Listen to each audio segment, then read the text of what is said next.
What's up, guys? Welcome back to the Team Solemn Circus live video. On the left side here, we have Sharks going up against, on the right side, we have Runick Snake Eye.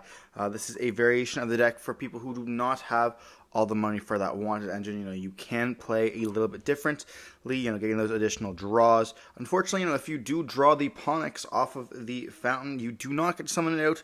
That'd be pretty cool if it did have that effect. But we are going to be seeing Sharks go first with a Foolish Burial Goods. Before we dive in, don't forget to like, comment, subscribe to the channel a lot. We are on the road to 10k here, and we're setting a copy of Ice Barrier. This is a card that can let you dump. Very used a lot in the water type strategies here, which is going to be a good contender against some of these fire type decks. If they do summon out a barrier statue, there's not that many normal summons in their deck that is actually able to beat over that here. We're going to be banishing the Ice Barrier statue to dump the copy of the Crystal Shark, which can then add itself back to the hand here. Going to be able to use... We just set one card, unfortunately, and just passed turn on this. Not looking like the greatest opening from us here. We're going to be passing turn to a Runick Tip, searching for a copy of Fountain, and that already is going to be quite difficult. Banishing a right-hand Shark. I believe this is a 1 above the deck. We are then going to activate the Fountain and then activate the Destruction here, destroying a Forbidden Droplets, banishing 4 cards from their deck, and then they get to put back 2 cards as well. Going to be able to draw 2. But we do have a copy of Ash, and then we're going to be seeing them normal summon Snake Eye Ash, and we're just going to see Sharks scoop it up there, realizing it's going to be too late. There could have been a world where they just didn't know what their opponent was playing, therefore... they didn't want to do anything. Once we saw that Snake Eye Ash, we knew that we had essentially full combo. Being Poplar is going to be able to search. Summon up Poplar. Poplar's also going to be able to search for the copy of the Origins. And then we can go for like a Link Karibo and then also get the Poplar and the Spell and Trap card zone. We can then have access to immediately go into a Hita, take the copy of the Ash, go up into a Premium Princess, and we also still have the Sinful Spoils, or the Origins, so send the Poplar and the Spell and Trap card zone to then summon out the copy of Oak. Oak can then bring back out the Ash. Ash can then summon itself to go for a copy of the Flamebird, and then Flamebird can link away. You can just bring back out with whatever. You have essentially Princess go crazy.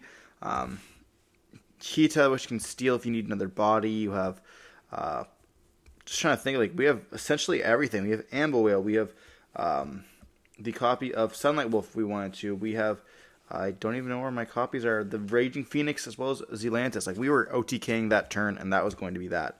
But moving on to Game 2, we are going to be seeing the Shark deck go first once again here.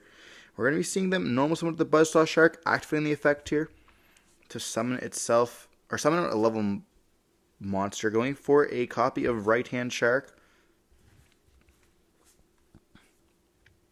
We do have the opportunity now to go into a water monster, or a XYZ water monster, I should say.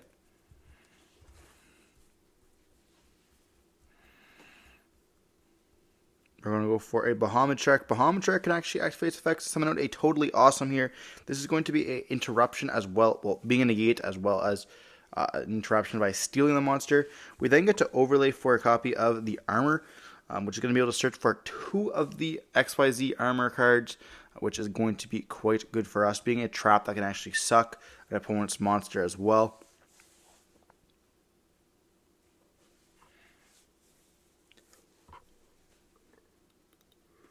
We're going to see them put down the 101, or the Absolute Full Armor, Absolute Zero, whatever it's called. I don't even really know. It does some really cool stuff though, which is really cool in the Full Armor package.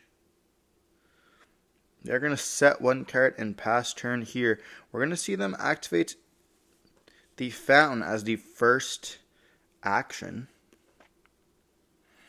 And I don't see us Toad negating this.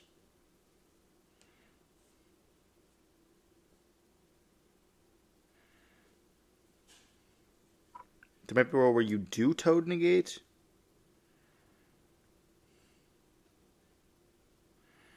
They're thinking on it.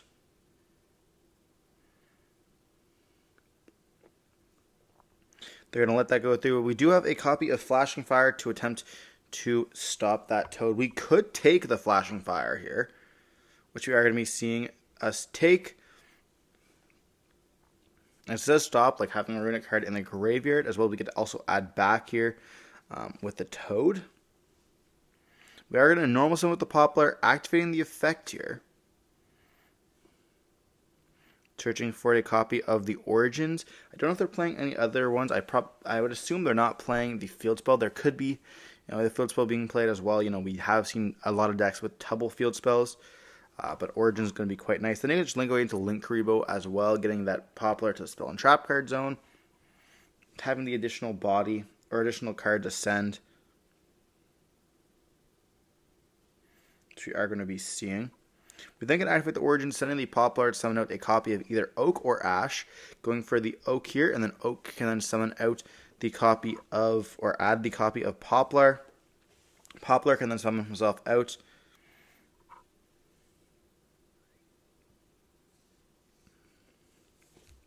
Now, essentially just getting an additional body on the field. We're going to go Ash effect to summon out from the deck into our copy of the Flamebirds Dragon. Flamebirds can actually move the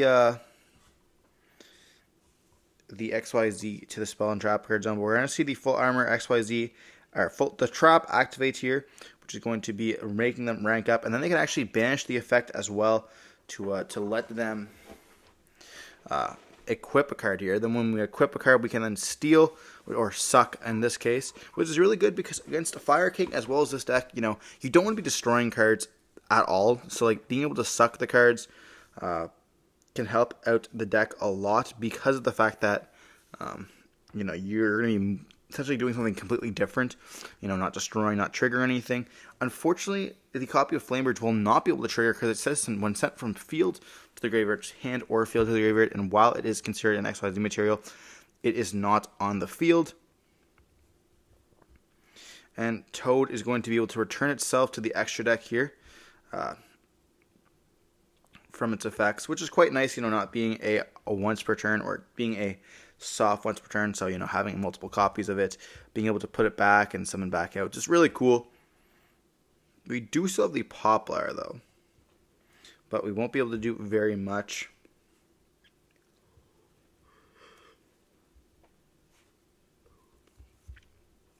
We do see the right-hand shark summoning itself back out here.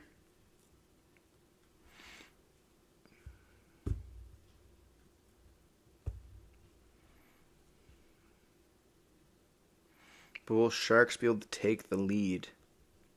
They are down a game. We are going to activate the effect to summon back, or summon out from the hand here. And then we also have another copy that can summon himself out.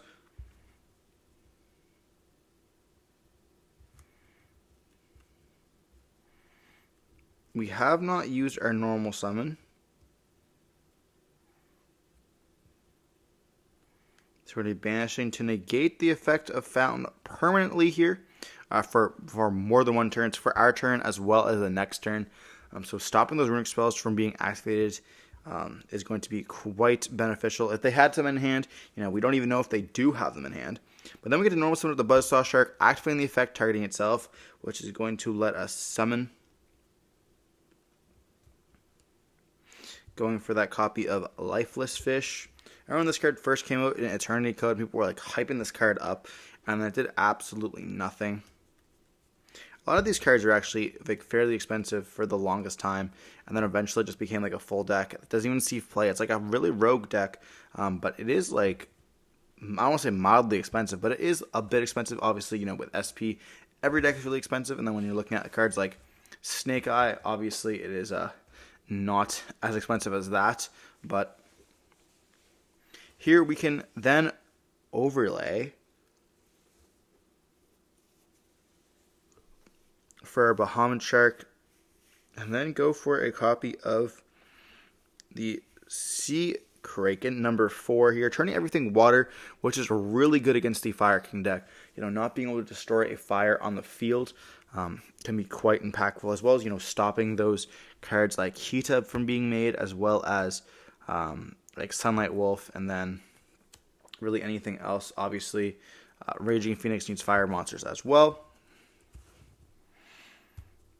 but we are going to be seeing them go for the Link Karibo and choosing to not attack,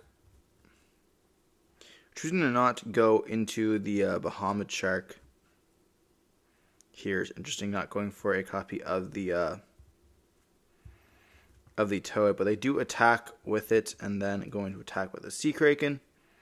Then we could activate the effect here to summon out the Toad, choosing that we want to do it in the main phase 2, hoping that they just don't have a copy of Nibiru here. We do also have the Kraken that can burn, so you burn for 15, which is pretty nice, but we do tag out to the Link Karibo. They still take the 5 or the I guess 1,500, but it is still quite, burn damage is quite good, especially when we're going to be doing it every single turn. It definitely does come up and does affect you a lot. Like when you're playing and then you're like, okay, well, I've taken so much damage already. I guess it's 350. I don't know why I thought it was only 150.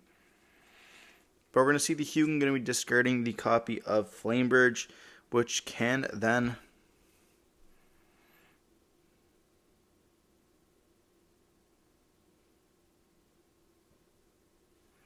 I don't know why they dumped the barrier statue, though.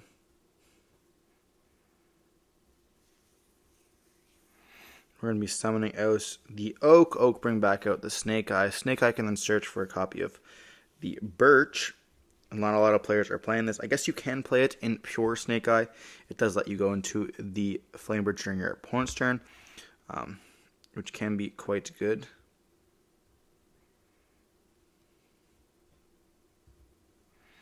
We might see an SP being made here, but SP is going to be kind of hard to beat with a Toad on the field.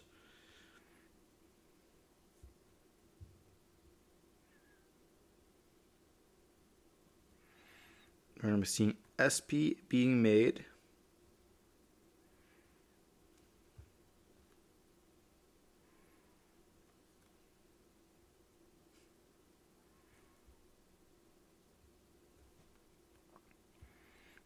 And that's going to be destroyed with the Kraken.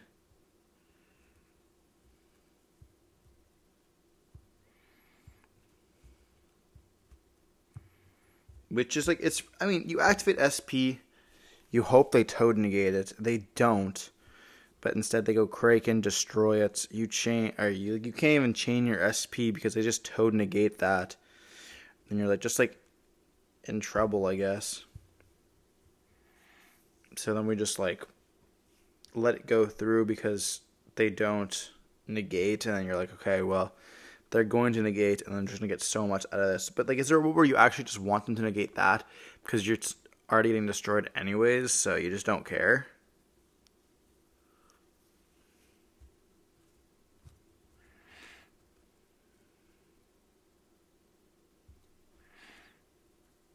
I'm gonna see them go into the copy of Hita now that we don't have just water monsters on the field here.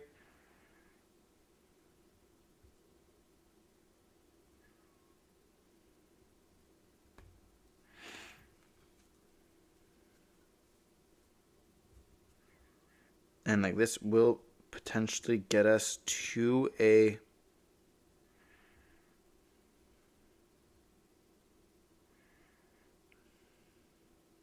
Unless you're going to pass on that, okay.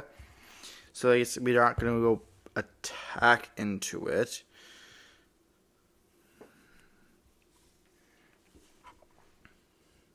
They're in normal swim with the Leafless, and they realize, it's going to be game over anyways. All they have is Runick Fountain in the hand, and this Hita is not going to do anything. They'll be able to go, maybe even make double Toad, make another Sea Kraken. Yeah, it's going to be just too much there. But moving on to Game 3, we'll be seeing Snake Eye actually going first once again here. And they do have the power when they're going first. The deck does struggle. The Shark deck does struggle going second. As well as, a lot of times when you're playing pure Snake Eye, especially with the Runick cards, you do brick on a lot of cards. That's really the only issue with the deck. At least I've been finding. You do have times where you just have one card and then numerous, or you have one or two starters in the hand, and then you only have 3 other hand traps. And obviously, if your opponent hits you with 2 hand traps, you're kind of just sitting in the water. But then you're playing like Runick cards instead, then you're going to be having like the essentially just like bricks when you just either can't destroy cards or you have double of the Runick spells. And then you just don't have any room for hand traps. When your opponent steps like a board like Toad and then other cards as well, making, all your monsters water, it is kind of hard for your fire deck to actually do what it wants to do and get that really lines on the way. But we are going to be diving on into Game 3 with the Snake Eye deck choosing to go first. We did see a copy of the Water Barrier statue in the Shark deck there.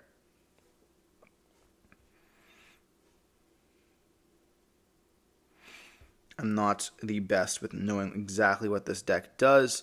I've only really saw it for a bit yesterday. Got to play against it. I did want to build the deck for a while, way back. But I just wanted to build a Toad version, like making Toad, essentially, and the F-Zero. But we are going to be seeing them going back into the gameplay with a Fountain activation, and then we're activating Destruction, summon out a copy of the Hugin. Hugin can then activate its effects, discarding a card, or not even choosing to do that, just going for a copy of the Origins. Origins is going to be sending the Hugin to go for a copy of Ash. Ash can then summon out, or search for the Poplar, which can then summon himself out. Poplar is going to activate its effects, searching for a copy of the other Sinful Spoil card. This is going to be the one that pushes it to the Spell and Trap card zone. A lot of the players do side it if you're going second, or, if you do struggle to get like one of those cards to the Spell and Trap card zone, or, being able to summon a big body. Unfortunately, it doesn't beat over those tower monsters like we saw with Raid Raptor. Going to be able to summon out some big bodies here. But we're going to be going into the copy of Slumber to go into a Hugin. And then we can activate the effect, sending the Sinful Spoil to then search. We also get to put back 2 and draw with the Fountain here.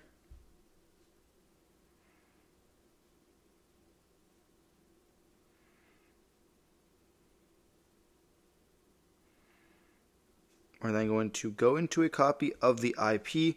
We're going to be seeing the copy of the Poplar, then we're just going to be sending Ash and Poplar to go for that copy of the Flamebirds. We're going to link away into a Princess. Flamebirds can then summon back out the 2 bodies here. Then we can summon back out the Flamebirds. Flamebirds are going to be putting the Spell and Trap, the IP in the Spell and Trap card zone.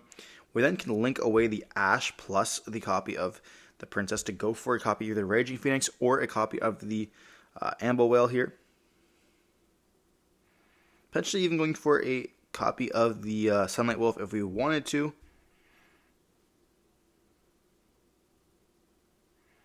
Which we are going to be seeing here. Then we can link away into a copy of the Link Karibo. We're not going to add back. We're going to go for a copy of the Heat Soul. And then we're going to be able to pay 1,000 to draw a card.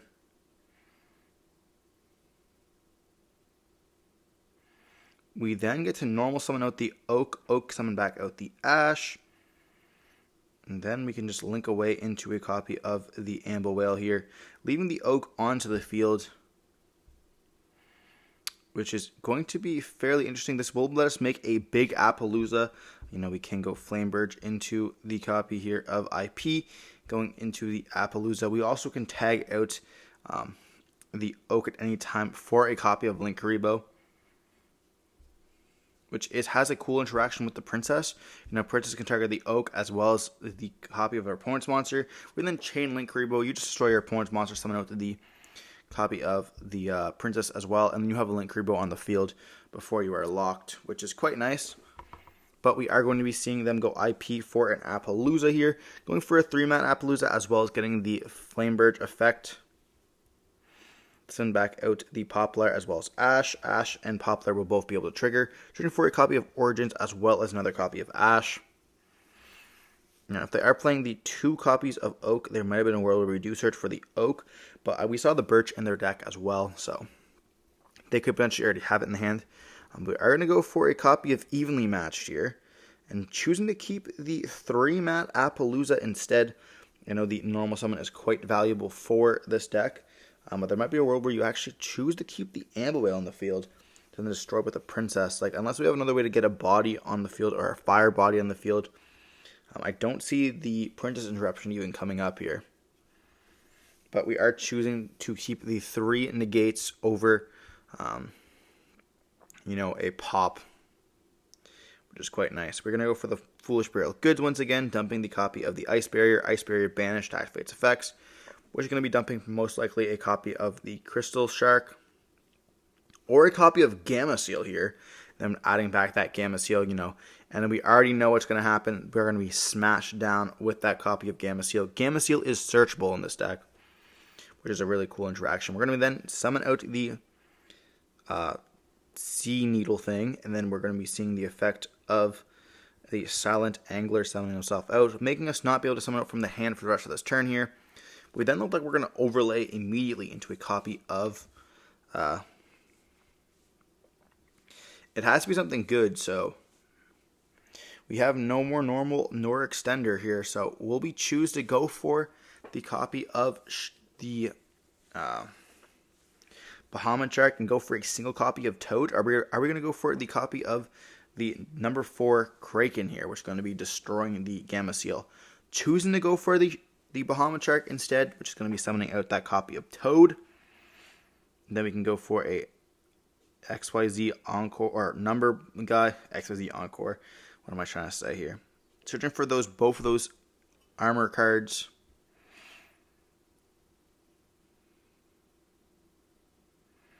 And we are going to then place that number 101 on top once again.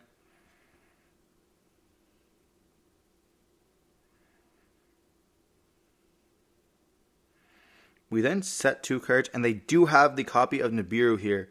We are most likely going to be seeing Toad end up negating this, which is going to then set it onto the field here. Having that additional protection, and then Toad will add back most likely the copy of the Angler here, so I can have the extension.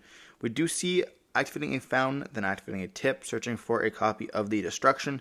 Destruction on the full armor. We're going to be then Chain Leaf full armor here, going out for that full armor water guy, which is going to be able to be another form of interruption when we do activate another effect. We do see us activate here the Dispelling, summon out the Gary, activate the effect to draw. We do hit that with an Ash Blossom, and then we do go normal summon out Ash, summon out Poplar here. Poplar can then go into a copy of Nightmare Phoenix, destroying or sending the copy of the original, just to destroy the copy of the Evenly Matched. We're then going to be going, Poplar put the spell on Trap Guard Zone, Flamebird. We're then going to be going into a copy of Access Code. We do chain the copy of Full Armor XYZ to then place the Totally Awesome onto the field. And then we get to go for the suck of the Armor Master himself, taking that access code, which is just absolutely insane to be taking here. We are going to be seeing the Origins going to be banishing itself to put back in search. And we get to search for that Ash, but we have normal summoned, which does not put us in the greatest spot here. Then we pass turn on this.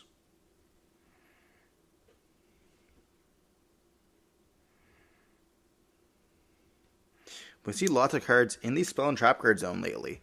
That is going to be one of those cards that happens. We are going to flip up that copy of Nibiru here. Then we're going to activate a Destruction. Then we're going to activate the effect of Runick Fountain to draw additional cards once again here.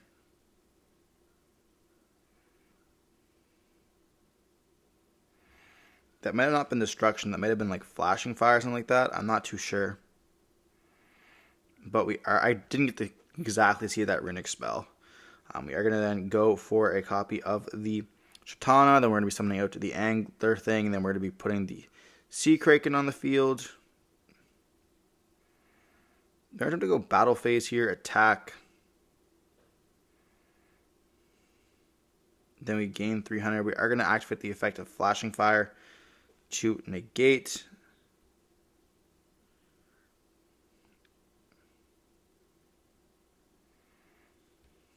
We do activate the other one here, which is destroying it. Then we banish And then we still attack with a Sea Kraken. And they definitely wanted to draw, I think it was, I don't even exactly know. We're going to be seeing the armor, which is going to then put the copy of the Bahamut Shark. And then we add back a card here. We then get a normal summon with the Ash. Ash effect is going to resolve. It looks like searching for a Poplar. Poplar can then summon himself out. We are then going to be sending the Flamebird as well as the Ash to summon out another copy of Flamebird here. Flamebird can then activate its effects. We are going to be chaining the effect here of the Slumber. And it looks like time is getting called here. And we see the Snake Eye deck, unfortunately, losing to time. This is something that I was mentioning a lot happened during this weekend. A lot of the Snake Eye deck, when I was playing, your combo does take a while here. There's lots of different lines you can go through. So obviously you have to make sure that you're speeding through those lines if your opponent lets you, of course, as well as everyone's knowing what's going on. Because you do have to play a lot of the times, and you have those little monsters like Ash going through oak lines and stuff like that. And then you do get to those grind games where you can't just overpower your opponent. And when your opponent just doesn't scoop, you end up potentially going to a game 3 where you just don't have enough time to play, and then you're losing to time because they are able to beat over a little monster. Which is kind of unfortunate. You have to definitely play at a quick pace, which that means you have to be comfortable with your deck, of course. So definitely something I'm going to be practicing on more. We did see it in this match. Unfortunately, what ended up happening here is the Shark deck was able to take up the advantage by sucking the monsters, and we were trying to go for game with those access code line. But unfortunately, it was just not enough. So we do see Shark, and I'm taking the win here. Regardless, hope you guys enjoyed watching the video. Don't forget to like, comment, subscribe to see more content like this. Don't forget to stay safe. Peace.